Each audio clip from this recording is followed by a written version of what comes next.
the Haudenosaunee, and the Wendat.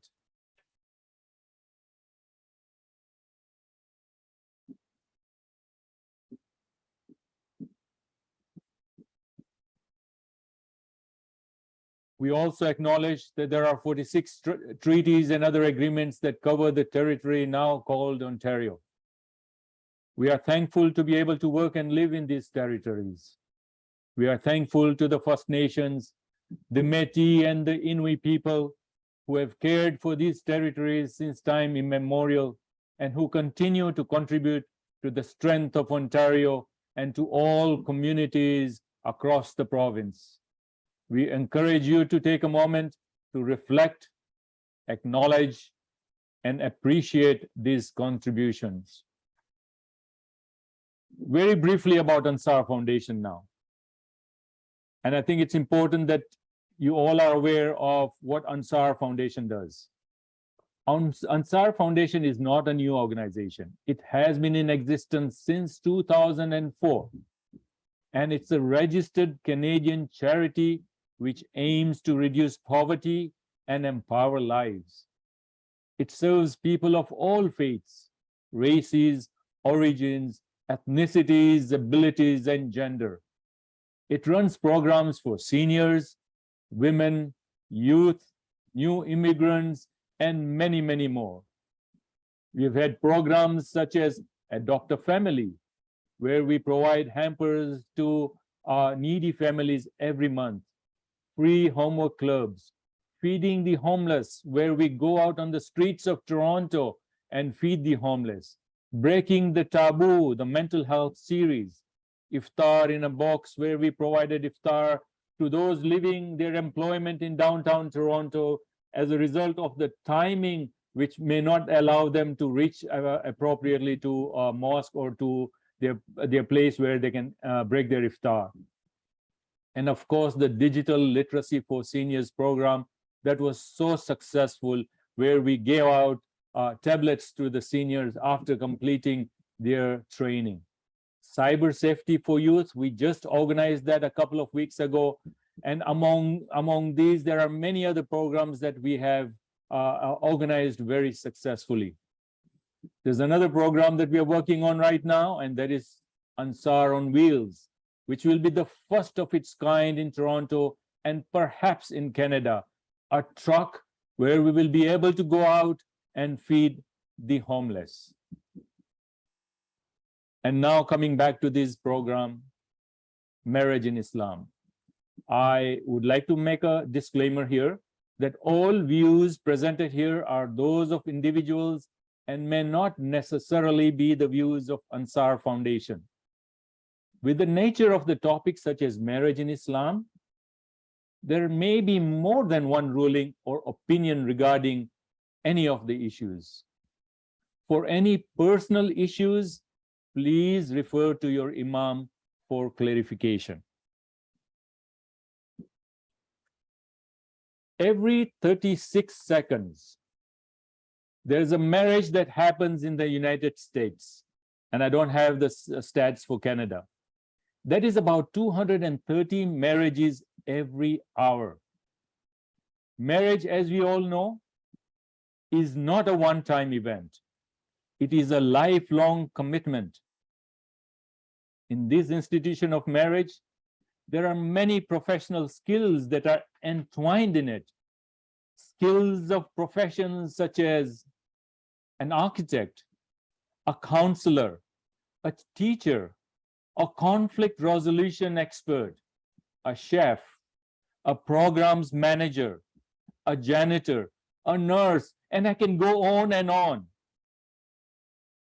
However, there is no formal training for it. Hence this workshop. Marriage in Islam, which has been organized, this workshop has been organized to inform, to educate, and to prepare couples to lead a productive and blessed matrimony filled with love, peace, warmth, tranquility, and mercy between spouses. On behalf of Ansaar Foundation, I would like to welcome you all to this seminar on a topic which for Muslims is so critical and crucial for our success, both here in this world and in the hereafter. Marriage and divorce in Islam.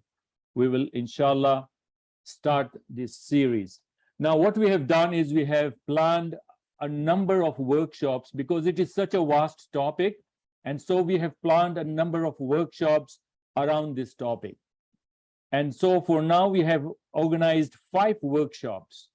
The first one, which is the one that we are holding today, is going to address premarital preparation.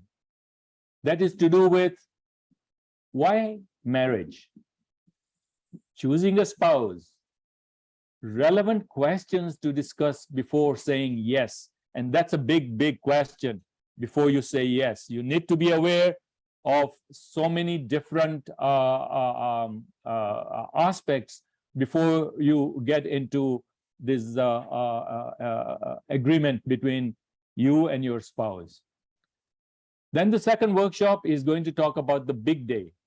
That's going to focus on pre-nikah requirements. Are you going to hold a micro wedding or a macro wedding?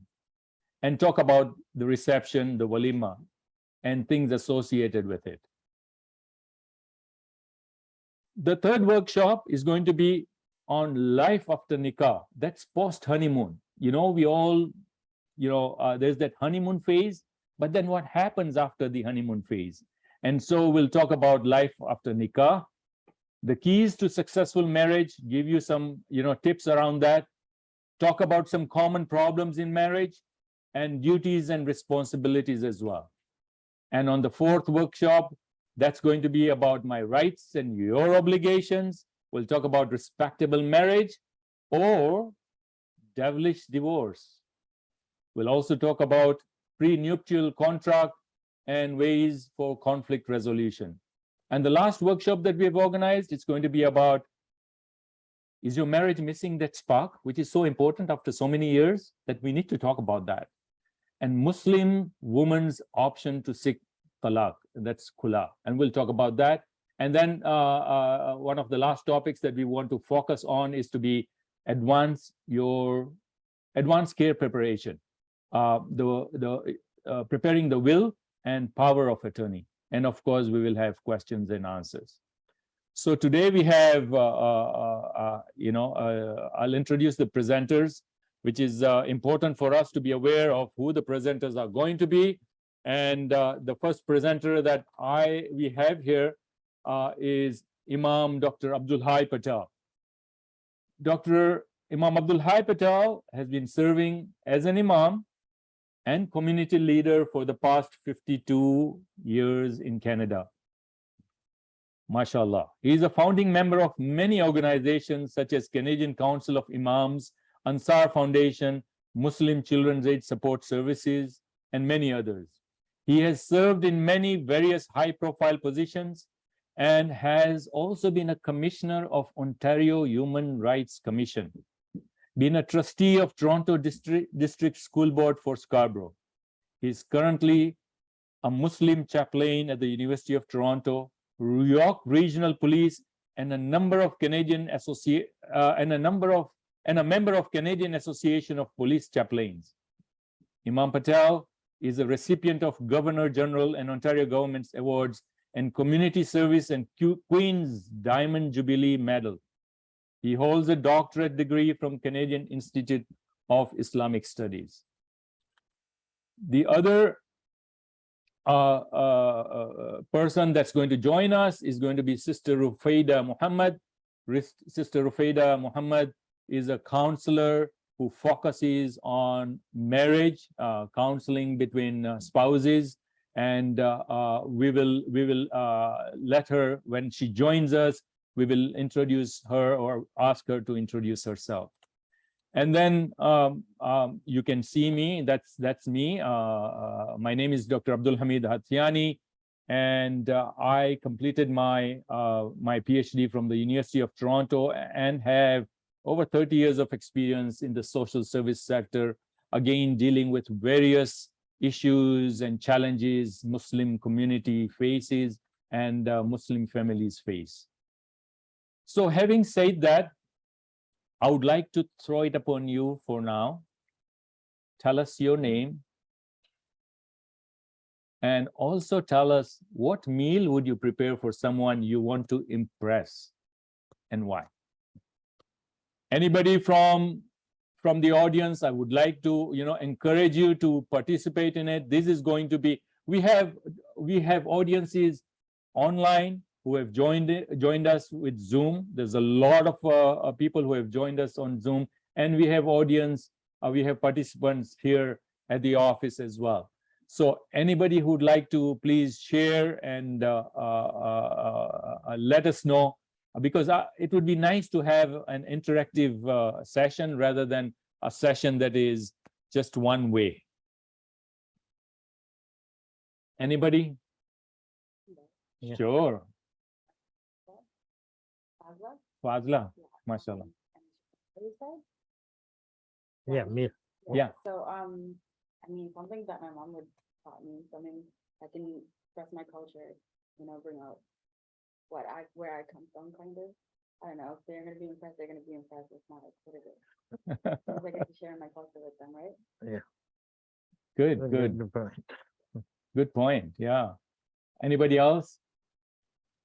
What meal would that be? Yeah. Some favorite meal. I would say just a staple, like rice and her curries. I would say, I don't know, anything that has. We have a lot of. When we make a dish, it's more like rice and like 4 different curries, right? But each and every one of them is very authentic and like cultural. So I would say something like that. Not biryani. Not biryani. That's too common.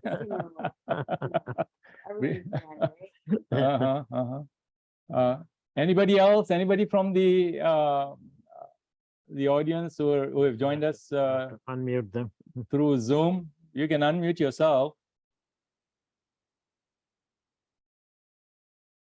Anybody? Just introduce yourself and tell us what you would prepare for somebody who is special and why.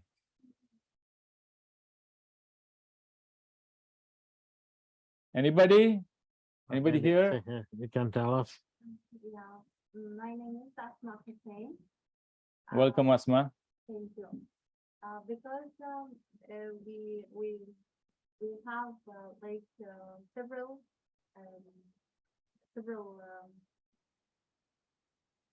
variety with different cultures.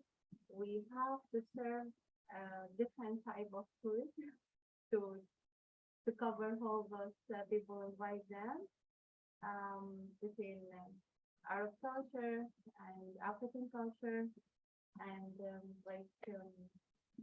Asian culture, Pakistani and Indian, and so there are so many type of food to serve it in their wedding hall every event.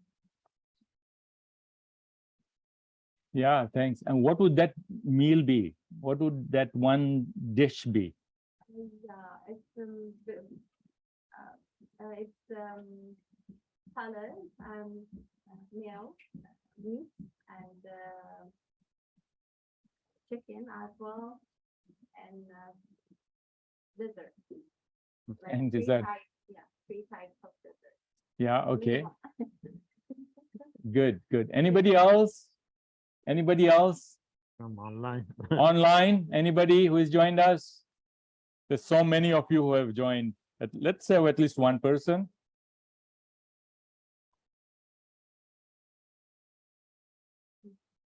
Nobody? Okay, let's move on then. So today's workshop will focus basically on premarital preparation.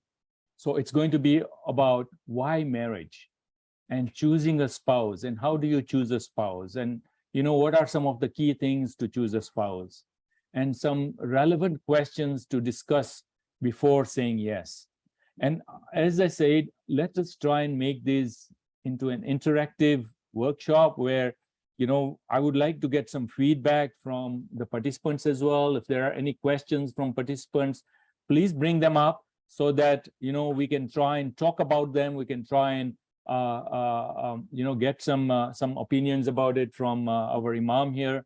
And so that everybody benefits out of it. There are certain questions that you may not, be able to, and please, if there's anything that is very personal, please do not mention anybody's names. I want to emphasize on that. We don't want to hear anybody's names here. Let's make the discussion general, because certain particular things, it is important for them to be kept general rather than very specific with people's names. So we don't want to hear people's names. Keep them general if you have any questions, okay? So having said that, the question is, why marry? I'm throwing that question to you now. Why marry? There are times when, people say, you know what, I can live by myself. I can do this, I can do that. Why should I marry? Why marry? It's an important question. And especially, in the times that we are living in, it is very relevant and it keeps up coming up all the time. Why marry? Anybody? Anybody who can Well, we For want to be children? interactive, so. I said yes. Anybody there? Why marry? To have children? To have children, okay. All right. What else? Companionship. Companionship, very important. Yeah. Yes. These are good, important points. Anybody? Why marry? I mean, some people would say, well, I can live with somebody else. Why marry? To fulfill the Anybody sunnah. here? To follow the? To fulfill the sunnah. To fulfill the sunnah. MashaAllah, that's good. Very good. Anybody here?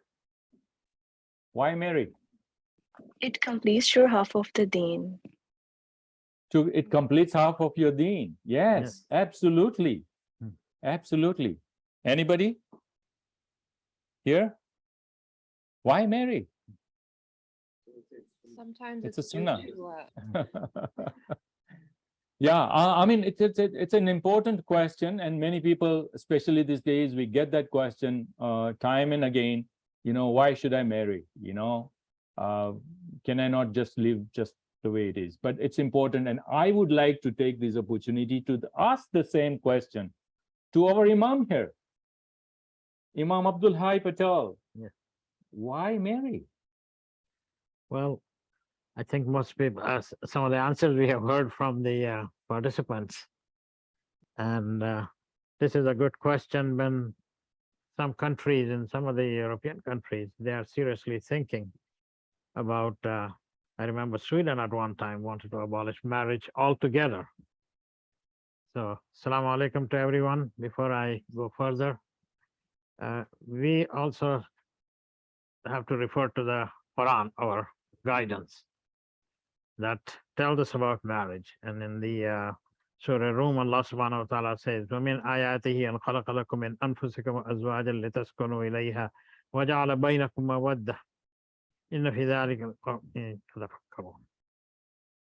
Allah subhanahu wa ta'ala says He has created spouses for you, male and female, that you may love one another and you may stay together in union. And Allah further says that it is not just bringing them together. This is a verse we hear in the nikah khutbah, but our mind at that time is not on the khutbah so much.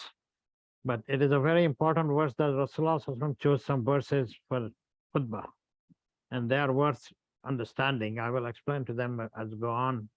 But this particular verse, I always, that Allah made it possible for us to understand the meaning of coming together as a union, husband and wife. that says just by coming in together doesn't mean that your relationship is going to be sustained. It is that Allah says, وَجَعَلَ بَيْنَكُمْ مَوَدَّةً, that He has planted love in your heart. Without that love, the relationship would not be there. And how that love is generated.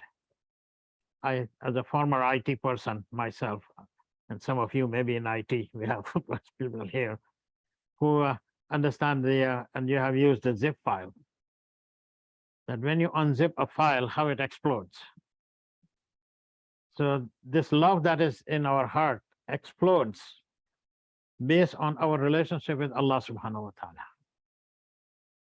The stronger the relationship, the more the explosion of love it comes out of our heart. And this is why that marriage has to be a relationship built on compassion and love. And Allah says in the Quran, وَأَنكِحُوا الْأَيْمَ مِنْكُمْ وَالصَّالِحِينَ مِنْ عِبَادِكُمْ وَإِمَامِكُمْ إِنْ يَكُونُوا فُقَرَاءَ يُغْنِهِمُ اللَّهُ مِنْ فَضْلِهِ وَاللَّهُ وَاسِعٌ عَلِيمٌ. And marry those among you, you can see the translation, who are single, and the salihun. Now, single doesn't mean that you cannot marry a divorcee or a widow. It is, Allah says that people usually choose a single person, but they are pious, fit, and capable ones of your slaves and maid servants. If they be poor, Allah will enrich them out of His bounty. So not to look for riches. And Allah is all self-sufficient and His creatures' needs all known. This is from chapter 24. See, so the first thing to look for in marriage, as the Quran says, is righteousness. In this verse, Allah mentioned this distinctive trait, as-salihun. These are truthful, pious servants of Allah.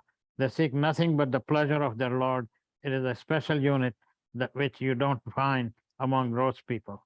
Piety will make a man and a woman treat each other fairly and remember both are accountable before Allah. Then the attraction. While attraction may be relative as defined by individuals, it is a trait which was well stressed by Rasulullah sallallahu alaihi wasallam.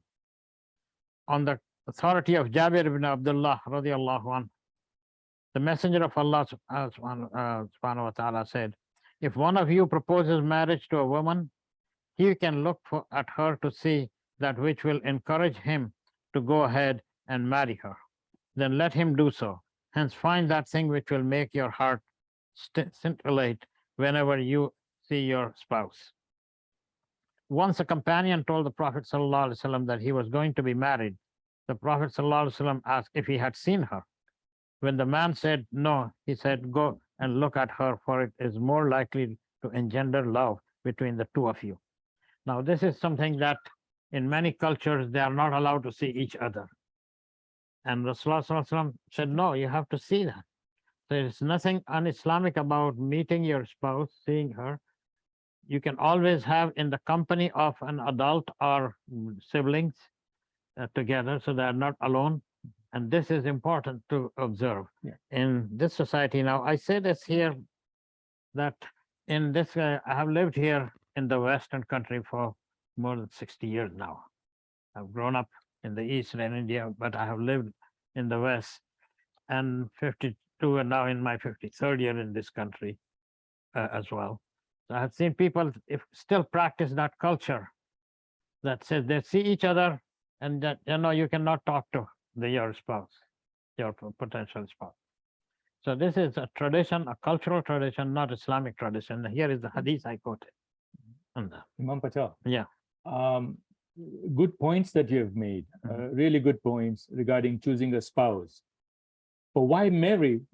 And I'm going to reflect that question once again and focus on why marry.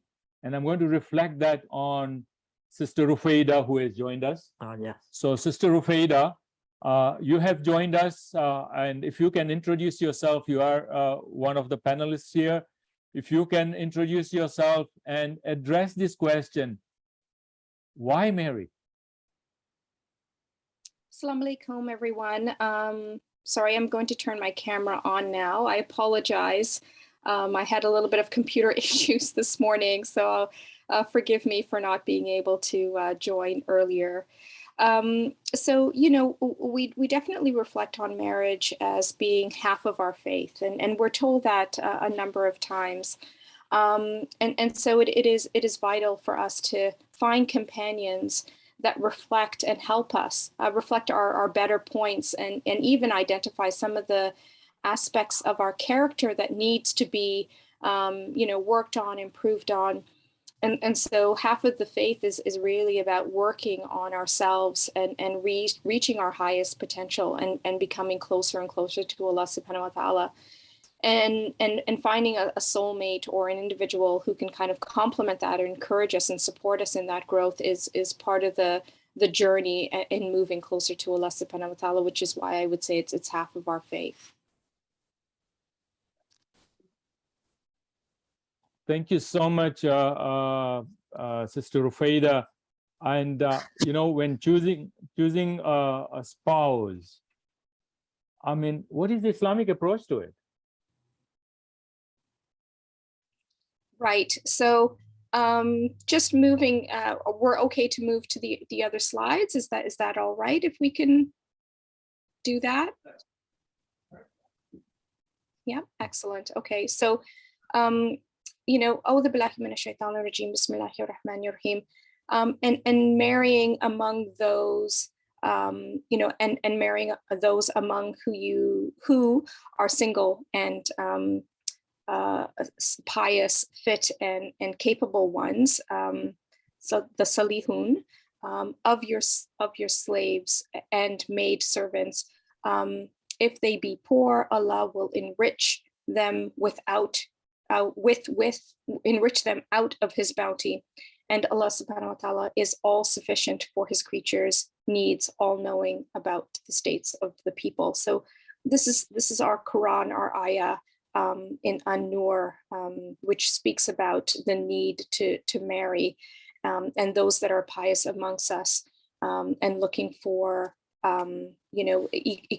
individuals that match our quality, or perhaps individuals that are uniquely moving towards a closeness to Allah subhanahu wa ta'ala, education, have similarities in terms of what they're looking for in each other, and not to worry so much about the provisions, and not worrying so much about the particular qualities of will I have enough, but preparing, tying your camel. And so the question that you've posed is, why marry? And it reflects on us growing as individuals, and marriage helps us to grow as individuals. And it also allows us to develop progeny, right? And progeny is those individuals that will continue to take care of us and take care of communities, and support the growth of our well-being. So those are just other aspects of why marry. Next slide. So there is a hadith, a woman may be married for 4 things: her wealth, her lineage, her beauty, and her religious commitment. Seek the one who is religiously committed. May your hands be rubbed with dust. May you prosper.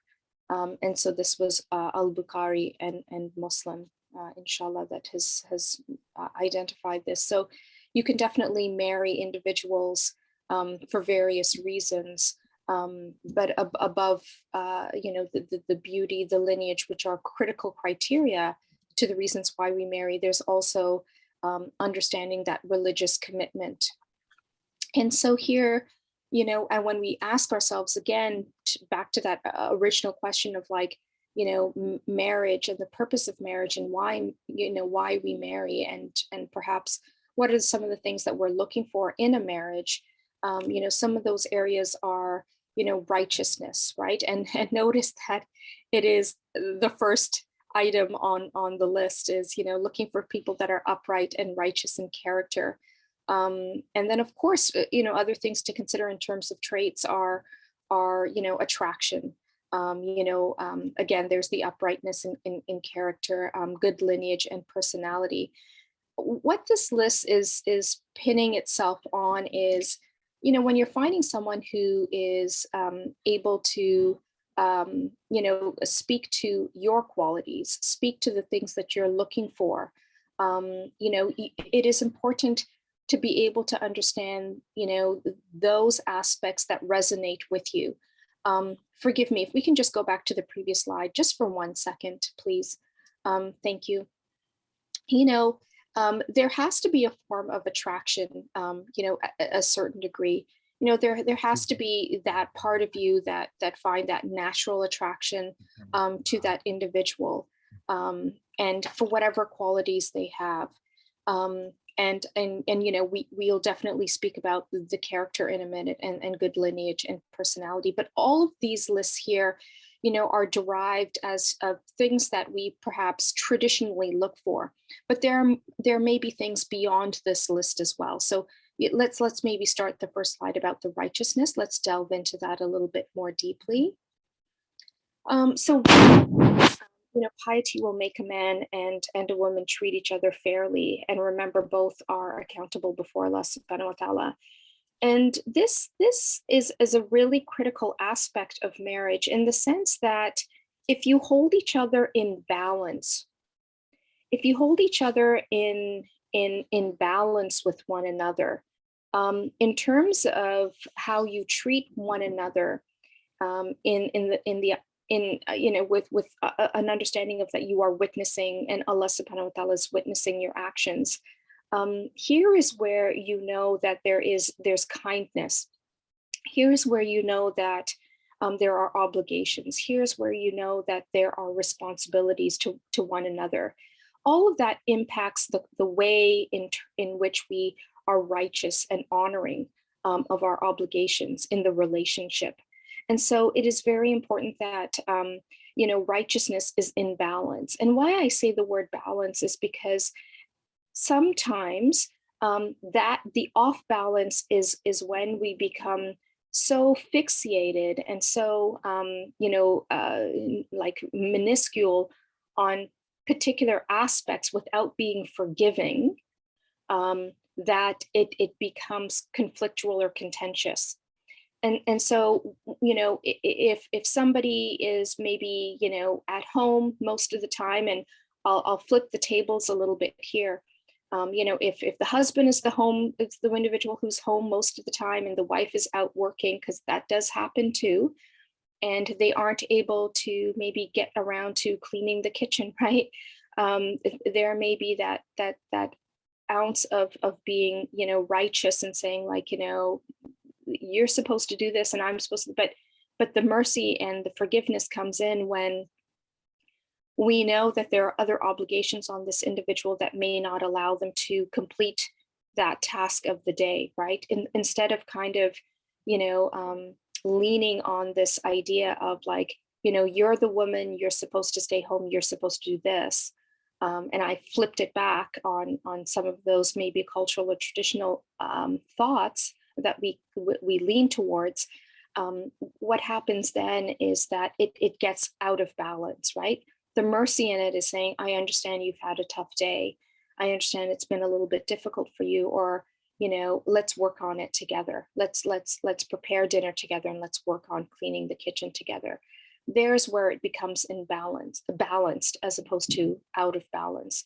So the righteousness is about treating each other fairly, and remembering that we're both accountable to Allah subhanahu wa ta'ala at the end of the day. That was just a very simple example of how, you know, you can be righteous but still have this fair treatment and mercy towards one another. If we can move to the next slide. So attraction. So I was getting into that, you know, a little bit, you know, earlier, and really exercising, you know, in the area of being mindful of what is personally attractive to us. And so you might have heard this saying about, you know, the beauty is in the eye of the beholder. So what might be beautiful to someone may not to others be as beautiful, simply because, you know, there's different elements of an individual that is found attractive. And so, you know, you also have to be mindful of your presentation too, right? And this is where that equality and that understanding and that element of humility and graciousness comes in, is that although we do want individuals that may be attractive in our eye, you know, we also have to be mindful of how we present to that individual as well. And so again, there's this balance of what we, you know, propose, or what we personify in terms of, you know, the mannerisms, you know, the etiquette, not only the outward of what attracts us, but also the inward of what attracts us, right? Our character, our personality. I was just mentioning our mannerisms, our etiquette. So you may have your wish list of things that, you know, you know, he's got to be like, you know, 5'7", he's got to have muscles, and he's got to, like, you know, these are the physical attractions. But beyond that, there's the internal attractions. You know, good mannerisms, you know, kindness, you know, speaking in a delicate manner, you know, having you know, being able to preserve my dignity in the way we communicate, also being able to, you know, being, you know, having chivalry, you know, having an element of manlyhood, or, you know, femininity for a woman, you know, being, you know, gentle, or, you know, so these are perhaps more internal attributes that you may be looking for that are also something that attracts you. So just having perhaps your understanding, definitely your wish list, but also looking beyond the external and having an internal wish list, maybe, of things that you may be looking for, and mindful of again, that word of balance. Next slide, please. So uprightness in character, you know, mashallah, I've been had an opportunity to touch on this very briefly, you know, in the slides previous. So, you know, our beloved Prophet Sallallahu Alaihi Wasallam, you know, has inspired us by saying, you know, among the Muslims, the most perfect as regarded in his faith is the one whose character is excellent. And the best among you are those who treat their wives well. And so, mashallah, mashallah, these are definitely words of wisdom that come from our beloved Prophet Sallallahu Alaihi Wasallam, who's really guiding us towards, you know, the character and how we treat one another. And again, you know, I'm going back to that understanding of, you know, of the balance piece, right? And so I would fairly say, you know, we should also recognize that, you know, women of faith, you know, are also the ones that are excellent in character, who are amongst us, who treat their husbands well, right? It definitely goes both ways. That, you know, as our beloved Prophet Sallallahu Alaihi Wasallam was indicating, is that it is important for us to treat each other with respect and dignity, and honor each other. And at times, you know, when we do falter, at times when there are challenges that we face, at times when, you know, we make mistakes, not only to own them, but our partner lowers their wing of mercy to us, right? That our partner, you know, is able to support us in growth, that our partner is able to elevate us to a place, you know, where we can be better, we can, you know, improve, that we can learn, as opposed to the chastisement that comes from it, as opposed to that aspect of us where, you know, there's more of the shaming and the blaming that comes out of that mistake, but rather working on, you know, improving us, lifting us up, you know, providing support in those moments where perhaps, we make a mistake, or, there's a challenge that we face. So that's where we see the uniqueness of character come out. Just as an example.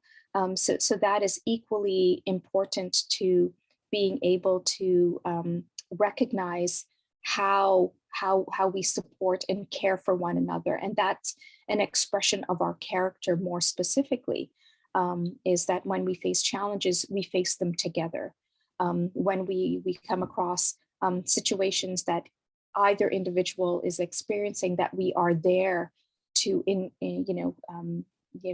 care for one another very specifically and very uniquely. And sometimes, that may take the best of us, may take quite a lot of strength out of us, and energy out of us to be able to be merciful in those moments. But that's part of the growth, and that's part of the demonstration of our character. Perhaps we can go to the next slide. Thank you. So personality, Allah subhanahu wa ta'ala's messenger, sallallahu alayhi wasallam, used to race with his wife, Aisha, a good spouse, will treat the better half with kindness and mercy. And I think that's what I was just getting to.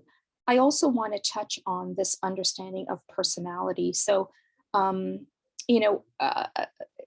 we often, get to know our spouse and their personalities more strikingly when situations happen. So, when amazing, positive situations happen, we get to know a little bit about our spouse in terms of like how they take that situation in stride. So, they may get a promotion at work, and, they may get a raise. And so how do they take that good situation in stride, right? They may take a portion of the wealth that has now, increased and donate it to a charity, or give sadaqah in someone's name. And we may say, wow, like this is an incredible personality that, they are so generous. They are so, considerate. We may also see in moments where, a challenge comes in, right? Let's say, I'm just thinking of a situation that they lock their keys in their car, right? Anger could be part of that personality trait, how they manage situations that are challenging. And so, they you may say, oh, part of their personality is that, they have a really hot temper, or, they get angry really easy. But what we can also notice is that, how do they manage anger in situations like that? So, these are aspects of the individual that are demonstrated to us as well. How do they manage, situations that are challenging? How do they manage their anger? Do they curse? Do they swear? Do they throw things? Do they break things? Do they blame other people? Do they, have a tantrum? Do they, what is it that they do to manage the anger? Do they look at the brighter side, right? Do they then move into troubleshooting? Do they lean on resources? So how do they find supports? How do they work through the problem? So looking at personality is equally important to finding that individual that aligns perhaps with some of your own beliefs, some of your own values, some of your own personality traits, right? And how will you then take their personality, considering your personality, and how do you complement one another? So also looking at personality and how you manage situations or outlooks or beliefs or values, or a direct reflection of an individual's personality. So again, you may be looking for someone who's funny, right? Somebody who's endearing, somebody who is, always looking for the silver lining, an optimist, for example, right? So recognizing the personality traits. And I want to contextualize that we all have our faults. I want to say that very clearly.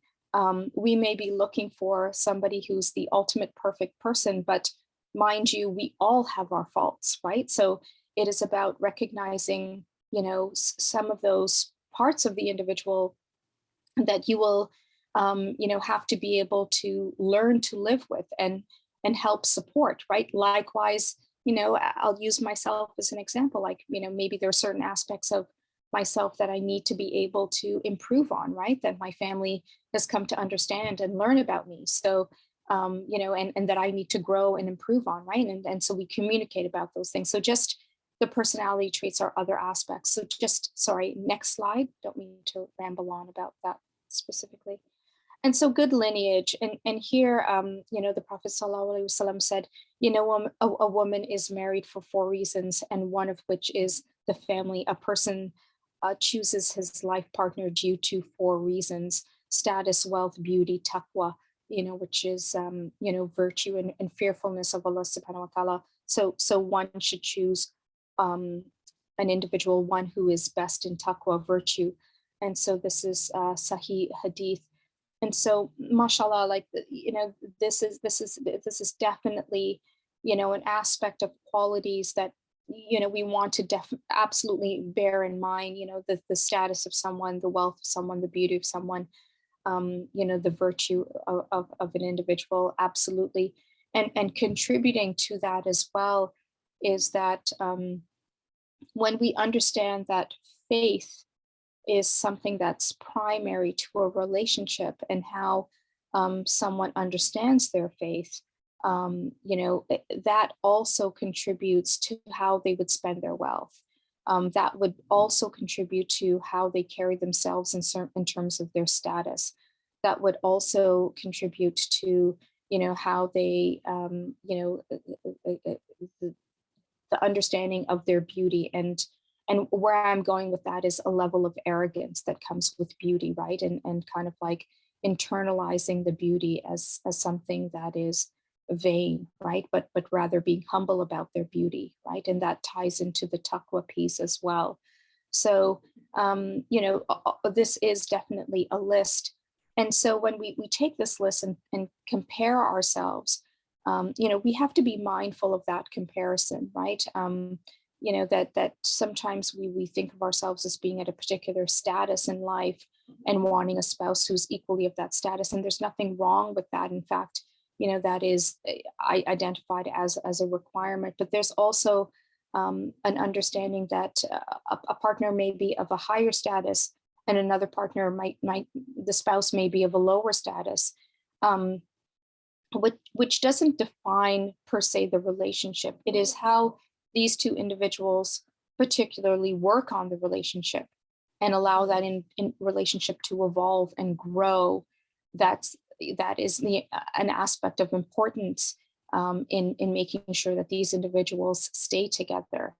But what becomes convenient or what becomes comfortable is, individuals that may have similar statuses kind of already have an understanding, a common understanding of, expectations. For example, the way perhaps my partner may, grocery shop, for example, just as an example, is that, they may come from a lower status. So grocery shopping for them is looking at the essentials of life, whereas perhaps for me, my status may be of another level. So I don't consider certain things as being necessities.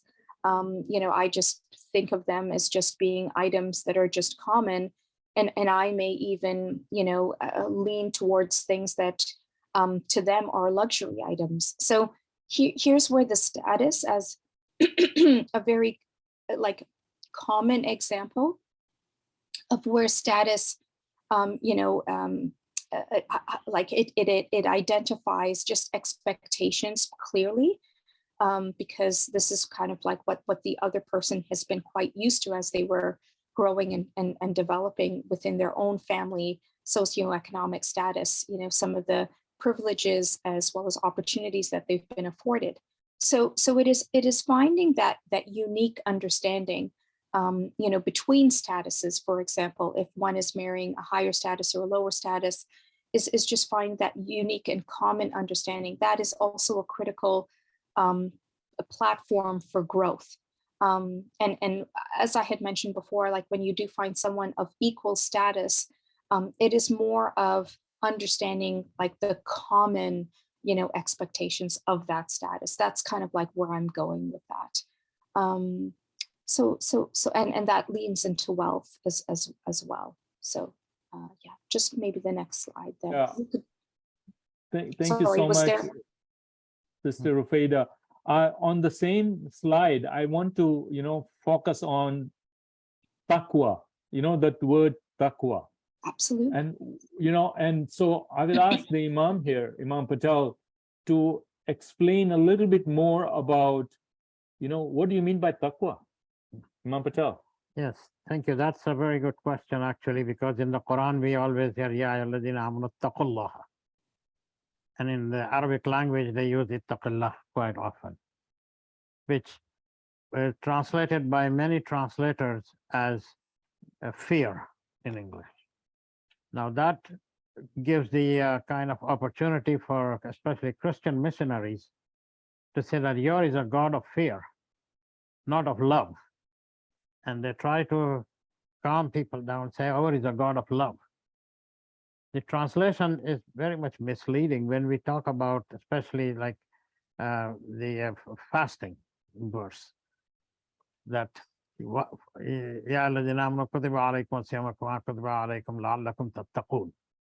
that you may attain piety. Now, piety is that how can it be attained? Is because instead of fasting, we don't eat or drink. Why? Because we are conscious of Allah's presence. So I translate the taqwa as the presence of Allah subhanahu wa ta'ala, consciousness of Allah in our life. And that makes more sense when we read the Quranic verses. And having that somebody as a taqwa is somebody who is always conscious of Allah's presence, that he is able to reject evil out of that presence of Allah subhanahu wa ta'ala. That's the meaning of taqwa. So a person who has a taqwa is, okay, the person walks a straight path, but because he is or she is conscious of Allah's presence, and that motivates that person to avoid the wrong things, the evil acts that will displease Allah subhanahu wa ta'ala. Thank you. Thank you. And Sister Rufaida, if you want to continue, I mean, what are some other beautiful traits to consider when choosing a spouse?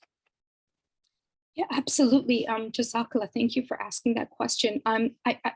Yes, exactly. So I was just going to ask about that additional slide.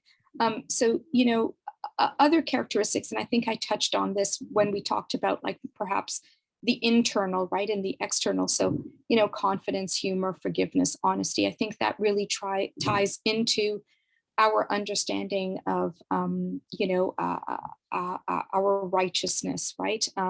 Meaning, the forgiveness aspect, and the internal characteristics. We talked about personality, and I drew on, the anger. But even in the anger is how do they manage anger? Do they manage it with an element of humor, perhaps, right? Do they manage, they offset it with like looking at the bright side of the situation, locking my keys in the car and saying, okay, this is so silly. Like, I just can't believe I've done that. But guess what? While I'm waiting for CAA to show up, I'm going to like go get a coffee and, I'm going to get one for like my neighbor too. Right. And we're going to sit outside and we're going to just shoot the breeze until like CAA shows up. I'm going to let work know that I'm going to be a little bit late. And, I'm going to read like, memorize like maybe, something I was trying to memorize in the Quran. I'm going to just spend the time doing that. It gives me an extra like 15 minutes or 20 minutes. Like, how do we see the situation? How do we offset? And so, that anger. And so I was just expanding on character, the internal characteristics. Do we want to see someone who's confident, in their sense of self, right?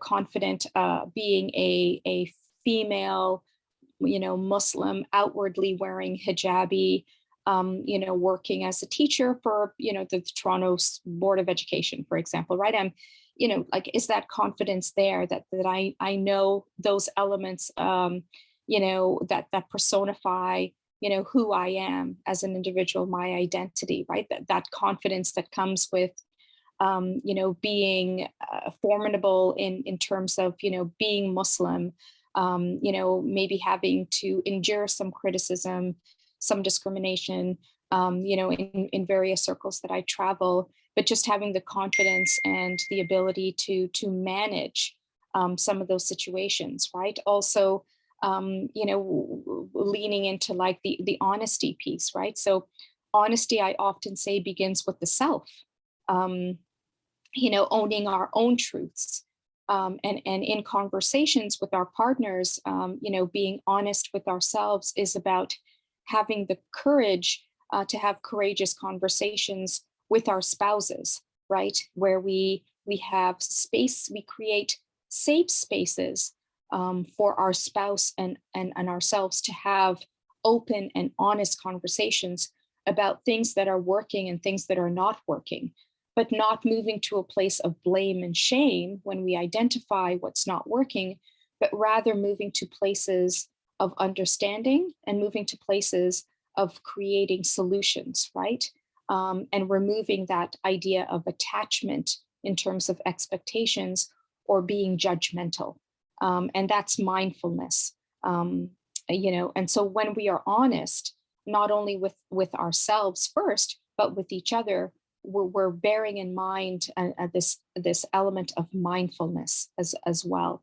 So, when we think about our character, often it is demonstrated as opposed to being spoken.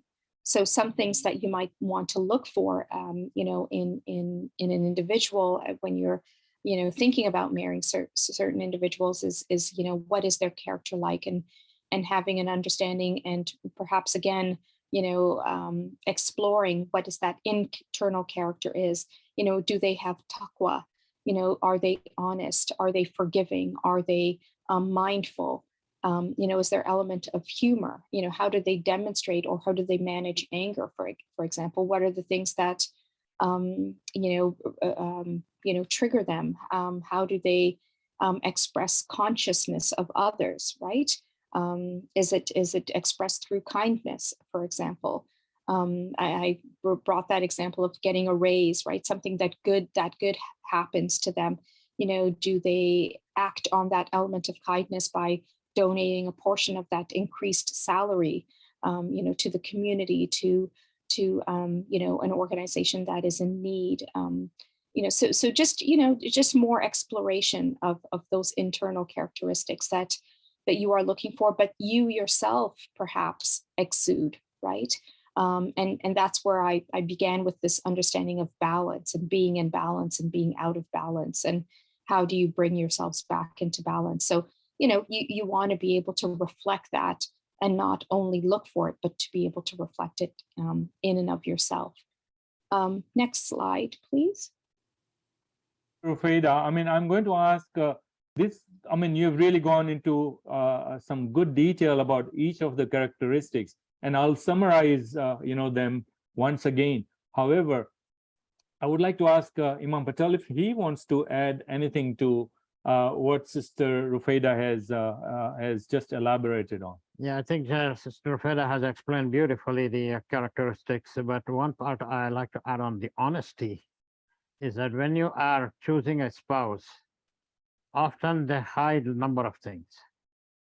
So they have to come out honestly about their background, about any illnesses that they may have, or any particular condition that they are bound to. Like says, okay, they have signed an agreement that they have to move away, or they have to do something else for their family or so. All these things they have to really ask and come out. There will be some important questions to ask at the end of our presentation, but that will give you some idea. But the honesty has to be really there, so that in the marriage, that doesn't break up any relationship. Now, in one of the in the khutbah of the nikah, one of the verse is recited as the Rasulullah sallallahu alaihi wasallam chose, Ya ayyuhalladhina amanu taqullaha wa qulu qawlan sadida. Now, here is Allah subhanahu wa ta'ala explains in our daily life and in marriage, Rasulullah sallallahu alaihi wasallam chose this verse that says, be straight to the point when we're talking. Don't beat around the bush. So communication is the most important thing, the honest communication in life, that they have to be honest and they keep it open. Don't hide anything from each other after marriage as well. So that is important in honesty. That's an important characteristic to watch for in marriage. Thank you. Thank you, Ma'am Mhm. Patel.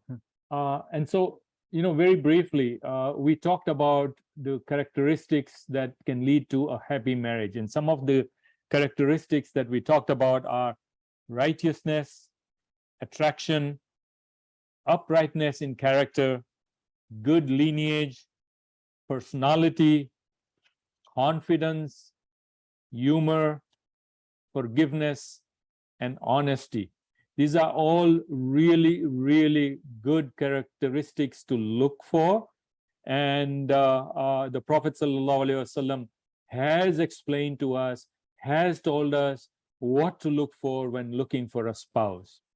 So with that, I would like to pause here and ask if anybody has any questions so far before we go on a 5-minute bio break. Any questions from the audience here? Both here as well as those who are listening to us online. And no question is trivial. Yeah, Feel free. no question. Ask and- any question, please. Yeah. We have our experts here. We have Imam Patel and Sister Rufaida, who is a marriage counselor. And I wanted her to introduce herself, Yeah. Sister Rufaida. Can Yeah. you please do that? Yeah, I apologize.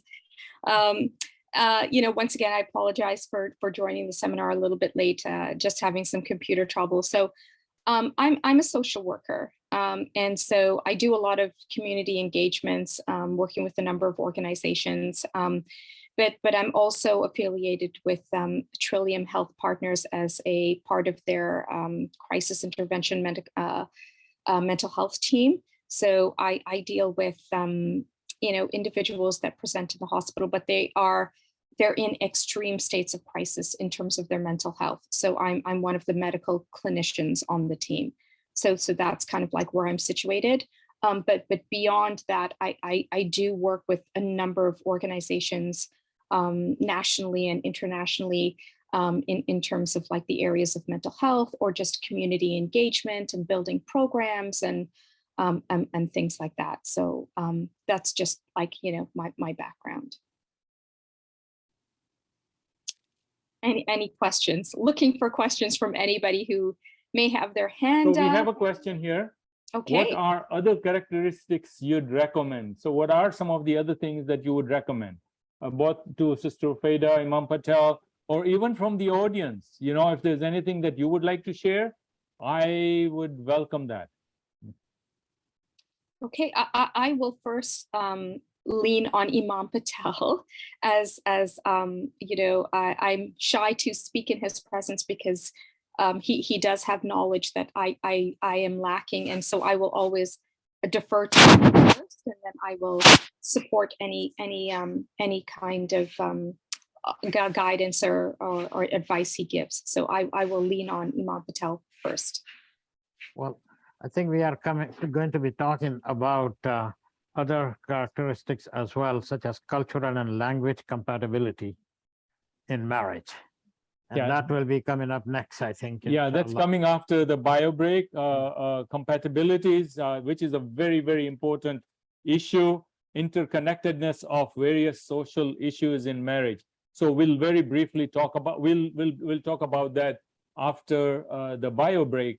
But for now, any other suggestions on characteristics that can lead to a happy marriage, other than what we have talked about? Anybody from the audience can perhaps share. Remember, I mentioned that this is a workshop and it's an interactive workshop. So it's exchange of ideas and sharing of ideas that is so important for all of us. And just that we are not teaching anyone, so we are also learning at the same time. So Absolutely. this is a very multicultural world now, a global village that we are living in. So people, we want to know your experience in choosing. Can we turn off the cell phone, please, if you can? Yeah, so that we can learn from also about any other things that you may have encountered, you may have experienced that's in choosing spouse, or you heard. can we turn off the cell phone, please? Yeah. Yeah. So, anybody from the audience? Any suggestions? Anybody wants to share anything? Okay, if the Their same- experience or anything like that? So with nobody coming up, what I'm going to do is let us take a 5-minute bio break. And for those who are in the office here, we have participants in the office. We have tea and samosas and donuts. Please help yourselves. And for those who are, it's we are virtually sending them to you. And so let's be back in 5 minutes, and that is going to be at 1:25. We start our session at 1:25. Restart the session at 1:25. Thank you. Okay, help yourself. Go ahead, ladies first.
Hello.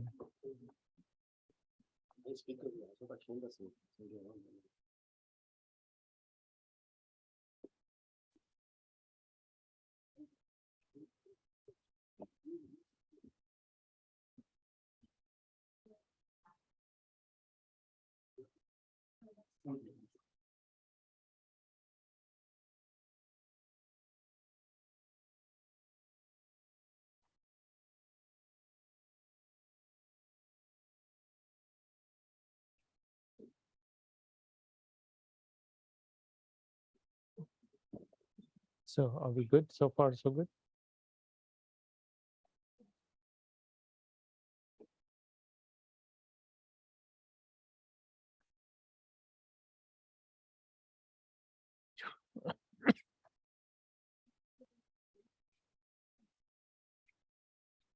So,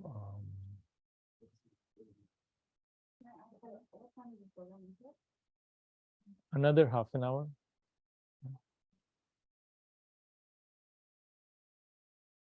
About two-ish. About two-ish. Yeah. Yeah. We had planned for an hour and a half. So yeah, and with the breaks, and we started a little late. So, you know.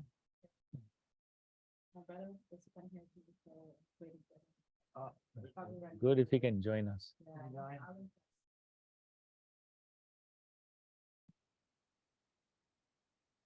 Mm.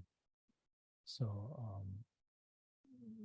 this is what you will start talking. Yeah, so that's exactly. So when you talk of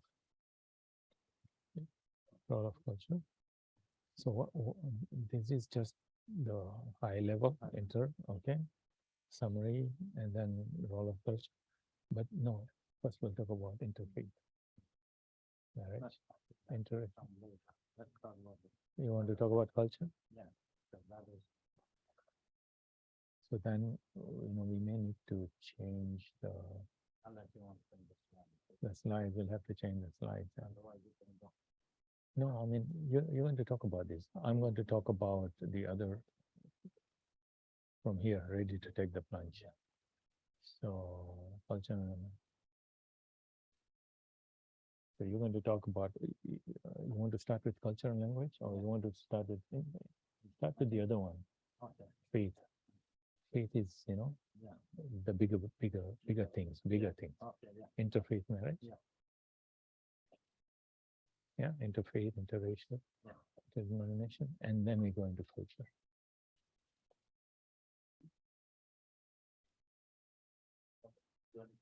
So, yeah.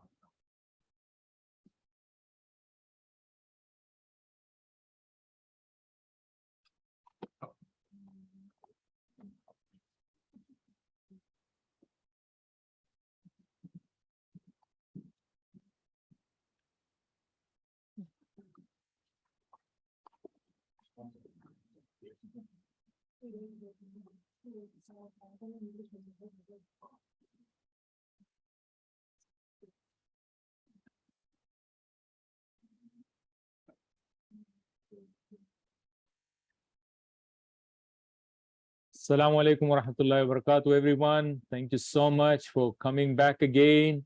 And we will continue with our session. And we are now going to dive a little bit deeper into some important aspects, especially in the parts that we live in the country that we live in. There is a lot of questions that come up in regards to social issues, the interconnectedness of the various social issues in marriage. And so what we will try and do is dig a little deeper and see, what that means. What does interfaith, interracial, and interdenomination marriage means? And also we will dive a little bit deeper into the role of culture in marriage. And for that, I would like to sort of request Imam Patel to tell us about, the rulings around interfaith marriage and what does it really mean? Because there's a lot of questions around interfaith marriage that we come across these days. Thank Imam you. Patel. Thank you, Dr. Abdul Hamid. Assalamu alaikum, to welcome you all again. This is a very good question because globalization and human migration have created very multi-faith, multiracial communities in many countries. Children are growing up side by side in such environment often leads to fall in love with person of other faith, race, or sect. This topic can be dealt in three different parts: interfaith marriage, interracial marriage, and interdenominational marriage. Interfaith marriage: non-Muslim man marrying a Muslim woman, two Muslim men marrying a non-Muslim woman, and non-Muslim refers to the Christians, Hindus, etc., all others different other than Muslims. Life is difficult at times in such marriages. Now, what are the rulings about that? On the website of Canadian Council of Imams, my position is listed as an interfaith director, director interfaith relations. So I get a lot of calls about performing interfaith marriages. Now, we are licensed in one good thing in Ontario here and other provinces as well, that the marriage laws allows a religious leader to perform marriage and is automatically registered as legal marriage. You can go to a justice of peace and get married, take their vows, or you can perform the marriage in any places of worship or anywhere, and a person authorized by the Registrar General in Ontario that signs that license paper, then it becomes legal marriage here in Ontario and Canada. So according to the Quran, a Muslim man can only marry a practicing Christian Jewish girls, a Christian or Jewish girl, and non-practicing Christian Jews or an atheist girl. The Jews and Christians are called Ahl Kitab, the people of the book. And the Quran reveals in Surah Al-Ma'idah, اليوم أحل لكم الطيبات وطعام الذين أوتوا الكتاب حل لكم وطعامكم حل لهم والمحصنات من المؤمنات والمحصنات من الذين أوتوا الكتاب من قبلكم إذا آتيتموهن أجورهن محسنين غير مسافحين ولا متخذي أخدان ومن يكفر بالإيمان فقد حبط عمله وهو في الآخرة من الخاسرين. This day, good things are made lawful for you. The food of those who have received the scripture is lawful for you, and your food is lawful for them. And so are the virtuous women of the believers and the virtuous women of those who received the scripture before you, lawful for you. When you give them their marriage portions and live with them in honor, not in fornication, nor taking them as secret concubines, who denies the faith, his work is vain, and he will be among the losers in the hereafter. This is chapter 5, verse 5. The Quran speaks of who you can marry, among other things, and the people of the scripture, that is the Ahl Kitab, the Jews and Christians, and the Sabi'in also. The Quran refers to Wasaibun all as well. Now here, this is virtuous women and virtuous men, that virtuous women that we have. So the Jews and Christians are called Ahl Kitab, but today it is hard to find true Ahl Kitab, hence one should not marry a Jew or Christian. Now I'm quoting opinions of the majority of the scholars. There are other scholars who said no, in the time of Rasulullah Sallallahu Alaihi Wasallam, they were the same people, Ahl Kitab, and there were permission is given to marry. The interpretation is, I'm just quoting the opinions, not giving a fatwa as such. So remember that the majority of the scholars say that they are not following their true scripture, which has been corrupted, especially the Christian scripture, which was compiled 400 years almost later, with a Trinity comes into their belief. And therefore, they should not marry. For any other faith, the woman must convert to Islam to marry a Muslim man. Now, this is based on the prevailing circumstances also at the time and today as well, that when a woman marries into a non-Muslim man's house, the culture and religion is different. It is often a question how children will be raised, on what, right? And I'm hearing people, oh, you can practice your own faith, you can have children raised in your own faith, all those agreements, but it is considered zina when you live in such a relationship, like a common law, in other words, which is not allowed in Islam. So it is an agreement that is made by human being, not by Allah subhanahu wa ta'ala. Then another verse of the Quran also says, وَلَا تَنْكِحُ الْمُشْرِكَاتِ حَتَّى يُؤْمِنْ. Do not marry unbelieving, that is the polytheists and idolaters, those who are searching pardon, until they believe in Islam. So this is another verse that I got. So I always reply with this two verses and questions for anyone who wants to marry interfaith, that I'm not authorized to perform the Muslim marriages, not an interfaith marriage, although they legally could be accepted, but the people are often misuse this verse and marry the others.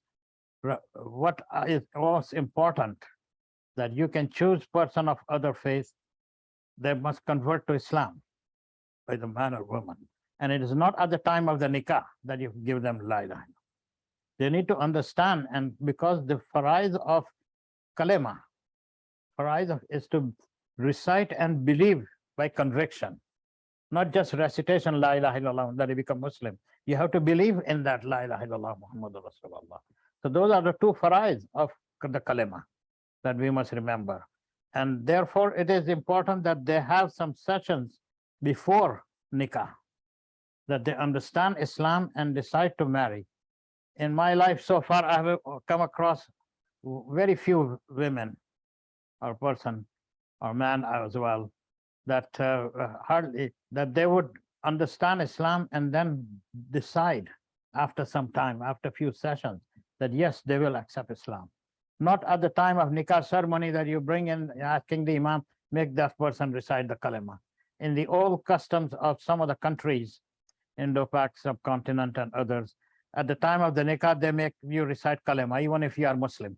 Still, they may, that's become a tradition that they will make you recite kalima. You are a Muslim, so no need to recite the kalima. But it is that keeping Allah as a witness, you're taking that oath at the time of the ceremony. That is the purpose of that tradition, that yes, you have to understand and give. So pre-nuptial or pre-nikah sessions, I always give. So the Christian churches, some of the denominations like Catholics and Pentecostal and others, they have to have 8 or 12 sessions before the church can perform the marriage ceremony.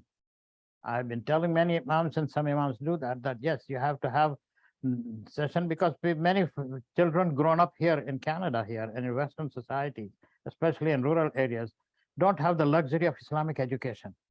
And therefore they don't know the nikah requirements.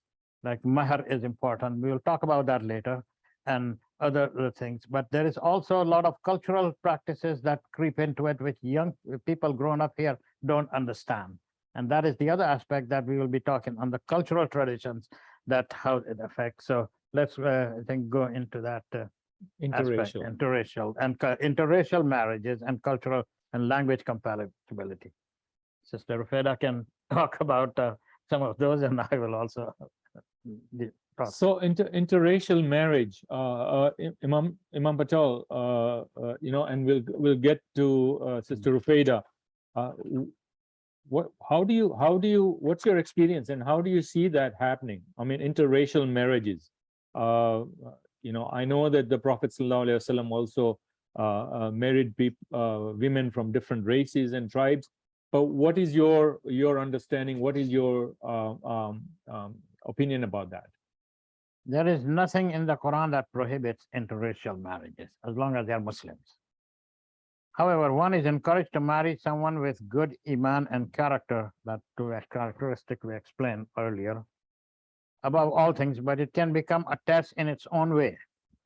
Rasulullah ﷺ married 2 different women and different races, as you heard Dr. Abdul Hamid say, and tribes. Maria radiallahu anha, for example, was a Coptic native of Egyptian, and she was Christian, converted to Islam later. Safiya radiallahu was Jewish from the Israelites, also converted to Islam. So, however, one should be ready to face resentment from parents, friends, and the community. Not all cultures are accepting and welcoming of interracial marriages, as we might hope. Sadly, there may be objections from friends and family that can have you doubting both your feelings and sincere intentions to marry a partner who shares the same Islamic values. You may be isolated. Sometimes they cut you out from friendship circles or family relations. Interracial marriages will work only if both agree and compromise on faith and culture they intend to live, perhaps putting religion above culture. For what is culture? It is man-made ideas and practices. Yet to many people, that is more important than the religion. So these are some of the important things to consider, that if you can compromise and tolerate, you may have a spouse who may be cooking different food, doesn't know your own ethnic food, That's a big problem for many because you have grown up tasting one cultural food. Although in Canada, in Toronto now, we have so many restaurants serving different foods. So people are getting used to eating different food as well as young people now. They don't like the spicy food anymore, some of them say, or their cultural food. So this is something not happening too much, but it is still a problem in some other marriages. It says, look, I feel like I'm missing my home cook, how my mom used to cook. And this is something that many encounter this at time, and they go back to their parents a lot of time to eat. So these are practices that are in culture. Perhaps maybe Dr. Abdul Hamid and Sister Rufeda can add more to this before I talk about the interdenomination marriage. Yeah. Sister Rufeda, you want to add, something to it? Because, when we talk of interfaith marriage, I'm sure you must have come across many issues around that, and also to do with interracial marriages. You want to add something to it? Yeah, absolutely. So, we kind of come into marriages, and those of interfacial ones with the element of curiosity, wanting to, explore perhaps, the cultural norms which are more defined, for one spouse than the other. And we enter this with curiosity, perhaps, right? And we'll see subtleties present themselves throughout the Islamic world, in terms of, how customs, for the firstborn child, for example, or, how celebrations take on a particular, mind of its own, how people kind of like expression, things that they do for Eid or birthday parties. Some people shy away from celebrating birthdays and other people do, because it's more cultural than, anything else, or, Imam Hai Patel did speak about, like, food as being an element. But I also feel that, in the generations that move, Gen Z, X, millennials, for example, maybe some of you can relate by raising, like, your hand or putting a heart or a thumbs up, foodies, right? So Imam Hai Patel talked about, like, if one partner doesn't like the food that the spouse is preparing, they'll often like migrate back home to get some of that food. But we also find that millennials have become what is known as foodies, right? So foodies are those that are quite adventurous. So they are excited about trying, new dishes, a new spin on, like, chicken tikka, for example. I'm just pulling that out there, with chicken tikka with like an Asian fusion, or chicken tikka with like a, African kind of fusion, right? So there are those that, find themselves kind of exploring these things. And where I'm getting at with that is that, with millennials in particular, is that is part of what attracted them to one another, is that they have found common ground in having similar interests, right? So sometimes there's this love of art. Maybe sometimes there's this, they love listening to podcasts. Maybe it is about, being very active, right? Even though, we may find that, their families or culturally, there's not really an interest in being active. And what I mean active is like, being a hiker or a bicyclist, or, being a tennis player, like, they've always kind of like grown up with that, and they've found somebody who's of another culture, but they share that as a very strong common interest. And so that's kind of like a quality in the marriage that keeps them together, right? Because they share that common interest, despite the fact that one may be West Indian and the other may be, British, right? And so they may have different kind of cultural nuances, but they have these very strong common interests, which make the marriage quite fruitful and stable. So I would also bring in that element of being a millennial or a Gen X or a Gen Z, having been raised in the West, or just the generation, the platform that we're on now, that have similar interests, that guide them in the marriage, that keep them together, that solidify the marriage. in certain ways, that culture no longer plays that much of a point of separation, or that much of a point of like disinterest, for example. So just putting that out there. Thank you so much, Sister Rufeida. The other key, point that comes up is it's not just interreligious, interracial, but also within the same different. There are different denominations. We understand that. We know that there are so many different denominations, even within the Sunni, the Shia, and so how do you what is your experience around that? Marriage, interdenomination marriages. Have you seen that? And what do you see are some of the key points here? Imam Patel. Yes, this has now become quite common because in Canada we are a very multi-faith Muslim community. We are not one community, we are communities in Canada, because people have come from just about every part of the world, whether they are East European, South European, North Africans, Central Africa or East Africa or Asia, Southeast Asia, Fiji, Australia, everywhere people have come with different cultures and different denominations. Now, Islam consists of a number of religious denominations that are essentially similar in belief, but which have significant theological and legal differences. According to most sources, approximately about 85% of the world's Muslim population, and similar in Canada as well, are Sunni, and approximately 15% are Shia. However, there is a small majority who are members of the other Islamic sects as well. Following major sects are found in Canada and USA. Sunni, Shia, Ismailis, Bohra, Ahmadiyya are not considered Muslim by a majority of the Muslims in the world. The world jury is out on that. Sunni Islam comprises the majority of Muslims all over the world. It is broken into 4 schools of thought, or mazhab as we call it, which interpret specific pieces of Islam, such as which foods are halal differently than which way to pray, or so. They are named after their founders, Maliki, Shafi'i, Hanafi, and Hanbali in the Sunni schools of thought. They are all correct. You can follow anyone that is all within the boundaries of Islam. Shia Islam is comprised most of the Muslims that are not counted among the Sunnis. The Shia consists of one major school of thought known as the Jafariya, referring to the founder or the 12ers, and a few minor schools of thought as the 7ers or the 5ers, referring to the number of infallible leaders they recognize after the death of Rasulullah Sallallahu Alaihi Wasallam. The term Shia is usually taken to be synonymous with the Jafariya 12ers. Now, the Shia are Muslims as well. They pray differently. They follow the Quran as well and the Hadith as well.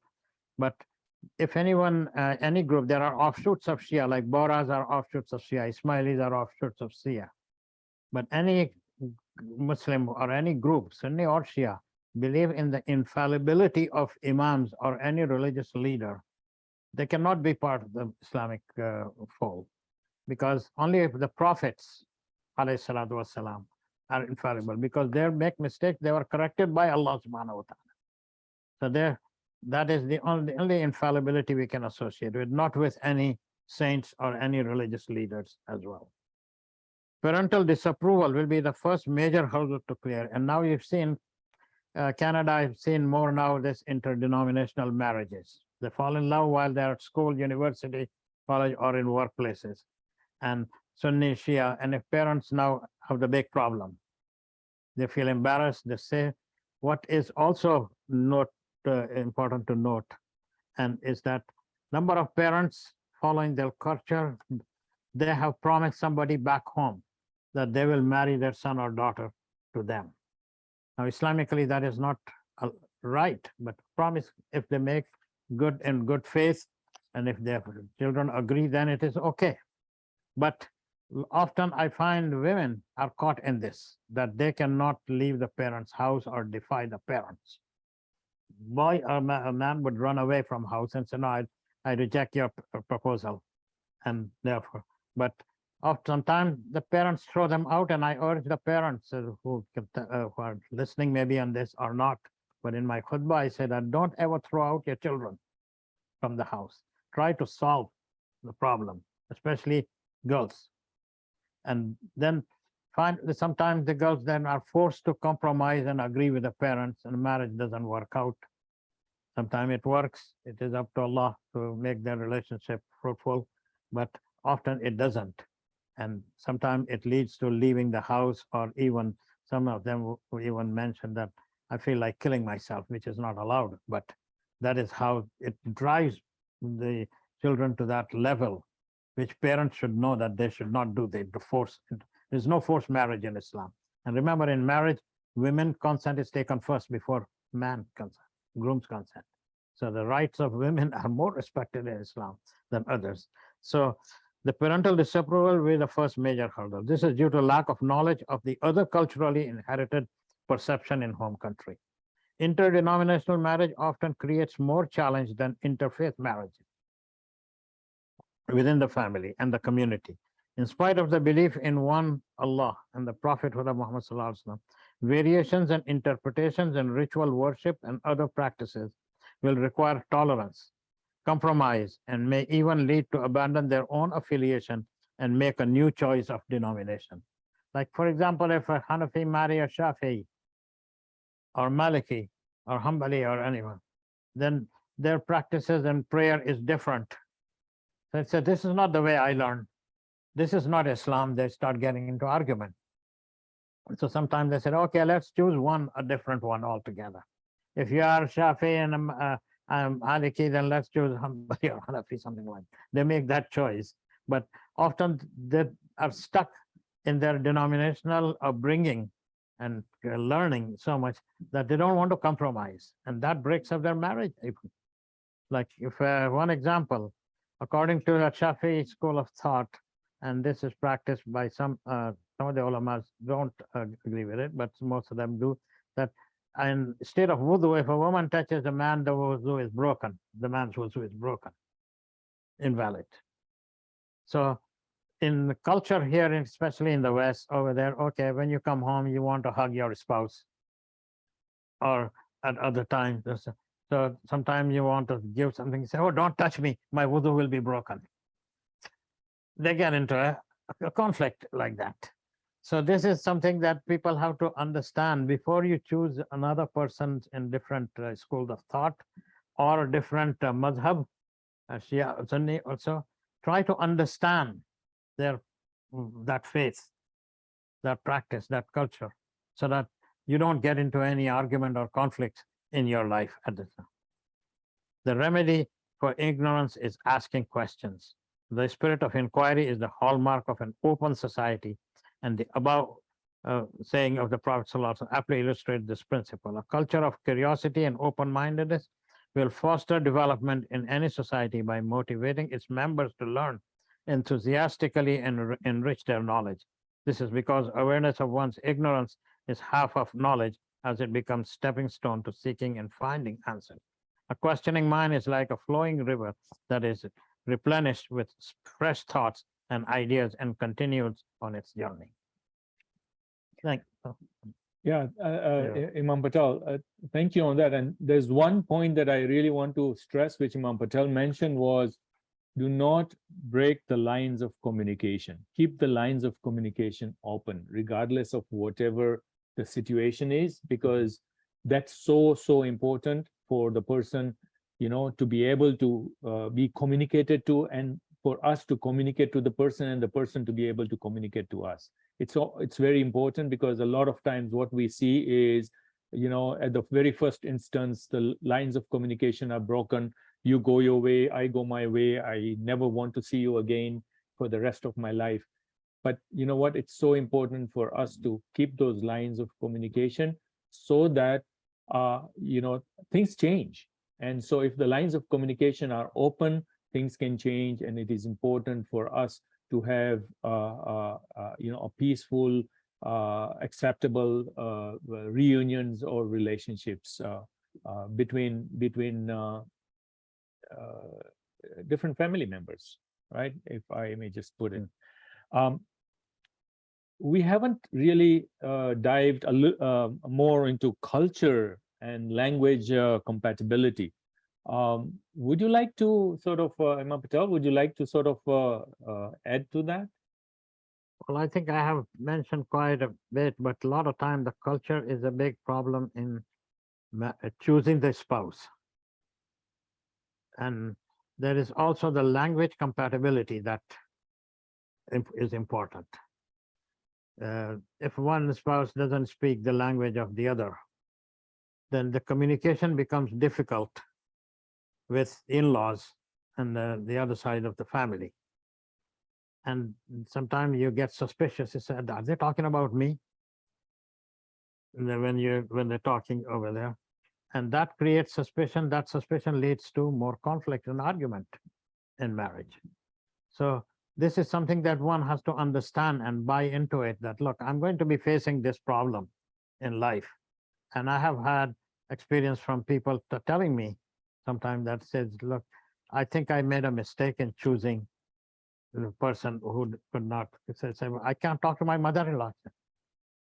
And it's not just the home country's language, it is the language now in Canada. People speak all different languages. In Toronto alone, over 180 languages or more are spoken.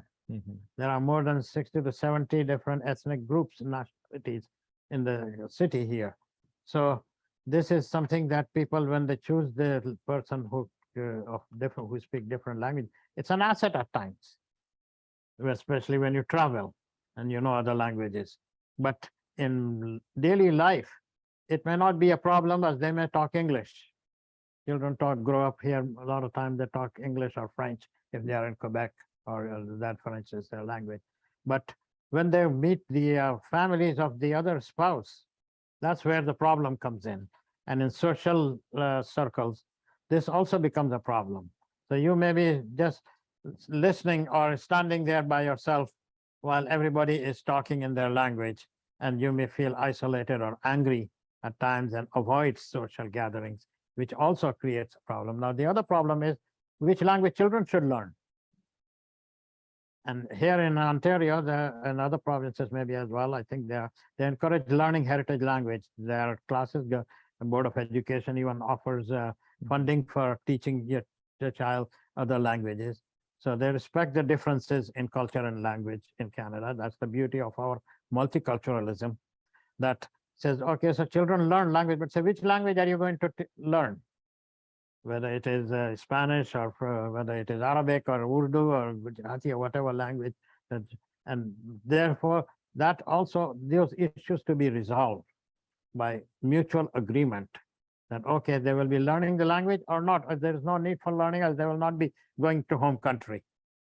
And otherwise, some people say, okay, when they go to home country, they can talk to other family members. So therefore, it is good to learn language. And I will give you one example of Canada here. Years ago, just take 1 minute to give this example. We were coming from Mecca after spending Ramadan in Mecca and Medina. And we had to transit through Athens, Greece airport. My mother and my family members were with us. My mother's suitcase was left behind. Now, we were put on a different plane from Athens. So the person who helped us, she spoke English, and we arrived, I find that one suitcase was missing. So now I try to call her. And in those days, this is the early 90s, we didn't have cell phones or text message or anything like that. So I had to call person to person call.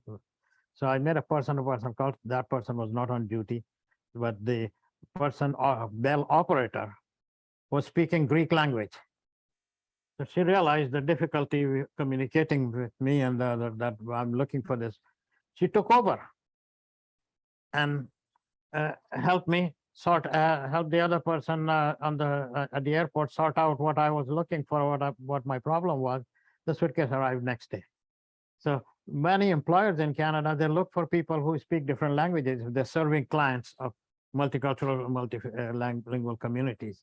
And this is important. It's a blessing that you speak another language, but in marriage, it must be agreed or sorted out that about language compatibility, that how you're going to be communicating, especially how with the elderly, if your parents live with you, also that the spouse can communicate with them as well.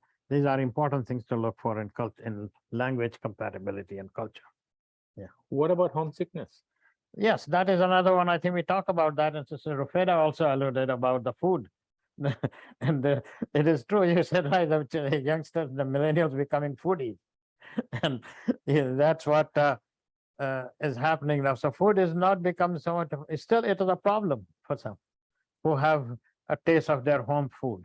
And not just food, but homesickness, especially if they move to another country or another city. That happens, that, okay, I don't want to move. I don't want to leave my parents who are caring. There is another issue about also in not homesickness, but this has occurred, divorces have occurred on this. I'll talk about that when we come to that topic, but it is if the children or the son is helping to pay the mortgage, or if the daughter is helping to pay the mortgage, and when they want to move out of the house, we will talk about that, about living with parents and so on later on. And then they said, no, I can't move because I'm paying the mortgage, I'm helping to pay the mortgage of the house as well.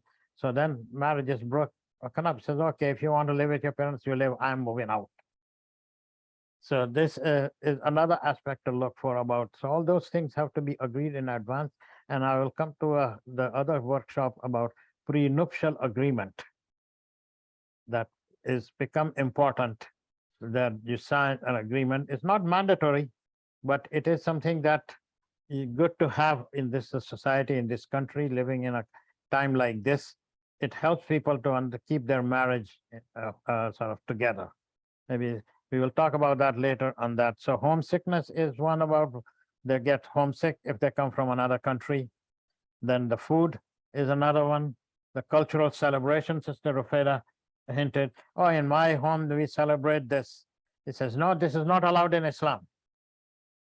And birthday is something that people still to this day debating on it. Well, people forget that there is also a hadith that Rasulullah made dua on the birthday of Anas radiallahu anhu. That he made dua. So this is nothing, as long as you stick within the boundaries, not a fatwa I'm giving, but as we can celebrate anything that doesn't compromise Islam in any event. And that marriage also, that doesn't lead you out of the boundaries of Islam or bring you or violate the commands of Quran and Sunnah. So that principle has to be kept in mind, and therefore you have to understand, okay, you will celebrate this, not just birthdays, but even like, say, okay, 27th of Rajab, Isra, or Nisful Shaban, Shab Barat. That say, okay, we don't celebrate because there is no authentic hadith on it. Well, ibadat is something that you can do with the intention of getting sawab is allowed, as long as it is not something that you continue as an innovation. That's a fiqh issues that you can talk, but these calls for tolerance and understanding of different culture, different mazhab, different practices, which is very important in making a healthy and sort of a productive marriage life. Anything you can add, Dr. Hamid or Sister Rufeda? No, and what I see is, when you have children, these differences intensify.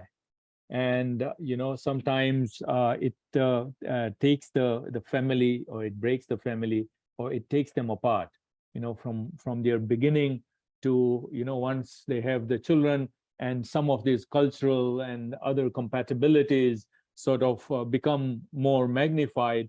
And so that's when you start seeing, the push and pull factors, the one spouse says, no, I want them to be doing this, and the other spouse says, no, I want them to be practicing, something else. And so that's where you start seeing the push and pull factors. So these are some of the things that we need to sort of be aware of, be conscious of, even before we get into matrimonial agreement, before we get into nikah. And so then there is, of course, the religion and interracial marriages we talked about as well. So what I want to now focus on, and thanks, Sister Rufaida, do you want to add anything to it? No, To what I Imam think, Patel has said regarding culture and language compatibility? yeah, I think, mashallah, Imam Patel has done an extraordinary job of defining, some of those parameters that can be conflictual, right? And very, very well, spoken in terms of, the son-in-law goes to the daughter-in-law's house, has dinner with the family, and they may be speaking French. And, he has absolutely no idea. He may not choose to eat a certain dish, and then the mother's saying in French, oh, he doesn't like green beans. Like, what's wrong with him, right? And speaking in French, and then the daughter's like, no, it's not that he doesn't like it. It's just that, he's not used to it this way, and trying to make amends or keep things. And so, proactively, and I'm hoping that we'll get this in the workshops to come, is that how do you navigate those kinds of awkward situations, right? Do you agree that when the son-in-law comes over for dinner, that we all speak English, simply because that is something that will not allow him to feel uncomfortable, given that our native tongue is perhaps French, right? But we do that out of the consideration for his lack of knowledge about French, but also this is our son-in-law. And so as a family, as parents, of our daughter who's married to somebody who doesn't speak French, there's a vested interest in making sure that he is welcomed. There's a vested interest in making sure that, his, whether he understands French is acknowledged by all of us, and making sure that he's comfortable. There's a vested interest in making sure that, his well-being is looked after. Because at the end of the day, what those in-laws know is that he is going home, whether it's 2 flights down to the basement or to the next level of the house or to their own home, is that, we know that he's married to our daughter. And, there's that equitable treatment of making sure that, his needs, is absolutely, paramount to their relationship, that we do not in any way kind of, are demeaning or, spiteful, or I'm not saying that that would be the case, but whatever surfaces out of that language barrier, is that it's not seen as, weaponizing, for example, but it is a means of building mutual trust, building unity, building loyalty, building respect, because we have a vested interest in his well-being, because for the simple fact that he's married to our daughter. So there's the navigating of these very delicate relationships. So, we can look at some of these items that have been listed, food, homesickness, cultural ceremonies, religious sect, children, and how they are raised in their identity and preserving their identity as means of bringing families together and unifying and working on supporting the growth.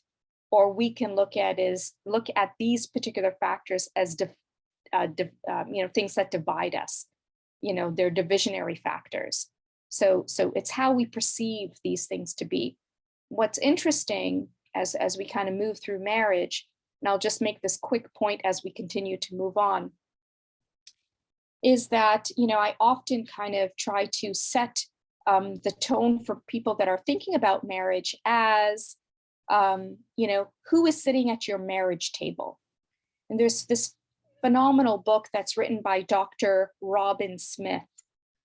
She's a psychologist, and she talks about, her book is called Lies at the Altar, I believe, and I might have gotten that title a little bit skewed by it's Truth and Lies at the Altar.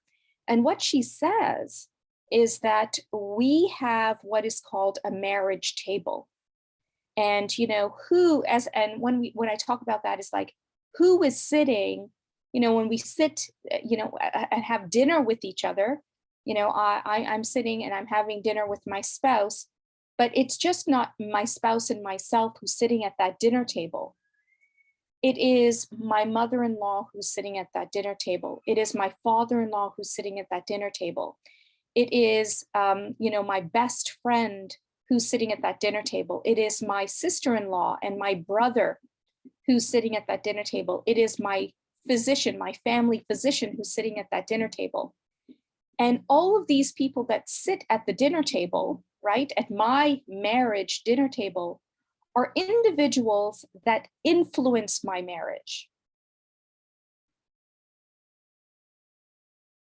They are people who are sitting at the table with me because they influence my marriage. So we believe at times, oh, it's just me and my husband who are sitting at this table and we're having dinner, but that's not the case. The case is that there are various people that actually sit around the dinner table with us that influence our marriage. And we have to very poignantly, we have to open our eyes to this very factual piece of information. And I think, Imam Hai Patel has done his very best, and I respect, what he's saying about the practicality of language and the role language plays in a marriage. And all of these items, in fact, are very practical nuances. They're very practical factors that influence our marriage, right? If your spouse came from abroad and are living in Canada for the first time without any support network, guess who's the primary support network? It's you. It's going to be you. When you're not there during the day, they are alone. And when you return in the evening, whether you're, from a full day's work, they have no one else to communicate with but you, right?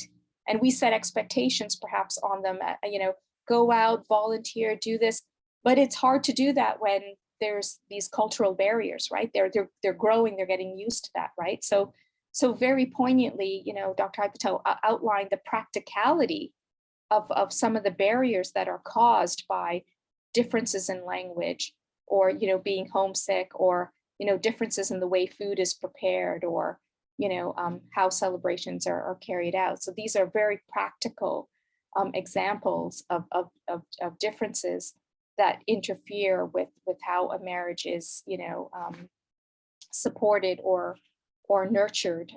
And so something to consider that I hope to revisit is who sits at your marriage table, because it's something to be mindful of. So sorry, continue. Thank you, Sister Rufeda. I know there's so much to talk about, and even these 5 workshops are not going to be enough. As I have mentioned earlier on, this is a series of workshops. There are, we start with premarital preparations to, getting married, what happens then after the, honeymoon phase, and then later on as well. So we will walk through the different phases, when a couple gets married. So we'll walk through that. And there are some really important things that we wanted to talk about today. Unfortunately, I'm conscious of time. We may not be able to do that for this workshop. We'll start with these other important points, such as where does one look for a spouse, and how are you going to look for a spouse? Yeah. So that's an important, point that we want to look into. And another important point that we want to focus on is, so what are some important questions to ask before making that final decision? What should you know about your spouse? Because, it could be your first meeting, it could be your, first time that you've been brought together, or somebody has introduced you to your potential spouse. What is it that you're going to ask? What are some of the things that you're going to ask? And so we will dive a little bit into it as well. We want to talk about that today, but unfortunately, we are running short of time. But we will start with these 2 important questions in our next workshop, and that is going to be next Sunday. it's going to be next, not on a Saturday, but it's going to be on a Sunday. And it's the 25th actually Yeah. of September. And that's where we will talk about relevant questions, choosing a spouse and relevant questions to ask before saying yes. We'll start with that. And we will also talk about pre-nikah requirements, micro wedding or a macro wedding, and we'll talk about the reception or the walima.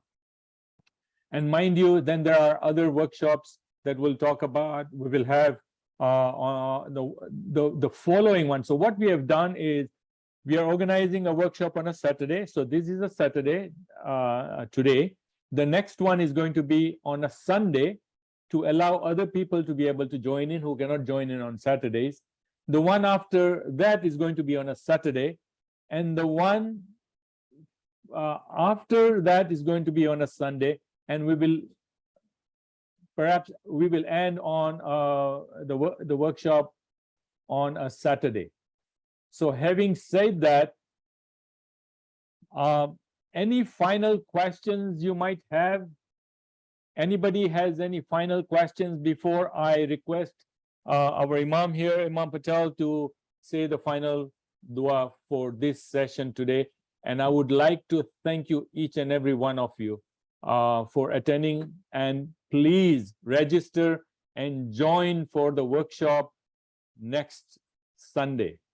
And we are also going to have participation here in the office as well. So those who can attend the workshop here in our office, we are located at 3630 Lawrence Avenue East, and our office is unit number B4.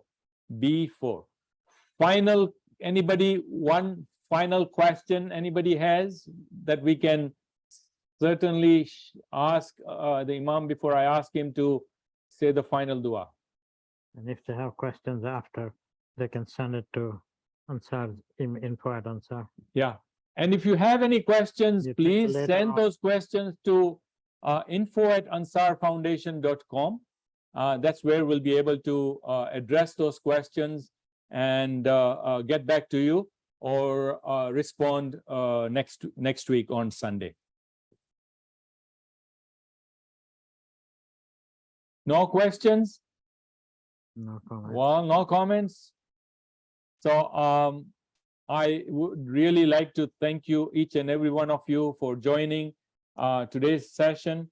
Thank you, Sister Rufaida, for joining us, and Imam Patel, thank you so much for joining. Inshallah, we will continue with this important series and talk about marriage in Islam. We will join next week, inshallah. Imam Patel, final duas, please. Please recite the Rosary. Allahumma salli ala Allahumma salli Muhammadin ala nabiyyil ummi wa ala ali Muhammad wa barik wa sallim. ربنا ظلمنا أنفسنا وإن لم تغفر لنا وترحمنا لنكونن من الخاسرين. Ameen. ربنا آتنا في الدنيا حسنة وفي الآخرة حسنة وقنا عذاب النار. Ameen.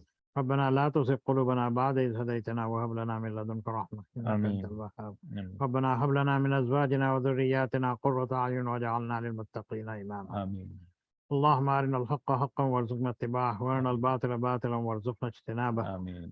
اللهم ارزقنا حبك وحب رسولك وحب من ينفعنا حبه عندك آمين. يا حي يا قيوم برحمتك نستغيث. Ameen. أصلح لنا شأننا كله لا تكلنا إلى أنفسنا طرفة عين. Ameen. Oh Allah, accept our humble effort. Forgive us for our shortcomings. Ameen. We thank you for all the blessings and that you have made it possible for us to have this seminar, that hope we can serve the community to help them live a useful life as a Muslim, a productive life. A Muslim, bless each and everyone who has contributed so far to make this happen, and bless each and everyone who have participated today and will participate again, that we can spread the knowledge of true Quran and Sunnah in helping them to live a happy married life, Ya Allah. Ameen. Allah, grant us your favors in this world and in the hereafter. Ameen. Subhana rabbika rabbil izzati wa salamun ala al-mursalin walhamdulillahi rabbil alamin. Ameen, Ya Rabbal Alameen. Jazakallah khairan. Thank you so much, and see you on Sunday next week, inshallah. Jazakallah khairan. Assalamu alaikum wa rahmatullahi wa barakatuh. Oh, there's one chat. Oh.